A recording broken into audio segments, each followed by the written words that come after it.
Ok, ¿y si nos quedamos aquí? Ah, puta, hay un carro, raza.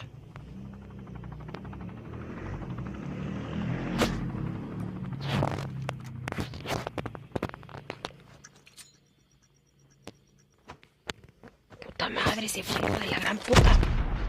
Se subió arriba del techo, ¿verdad? No mames, y yo con la pinche kilo de cebolla. ¡Ay, puto bolsito cagón! Tenías que venir a cagar el pinche palo.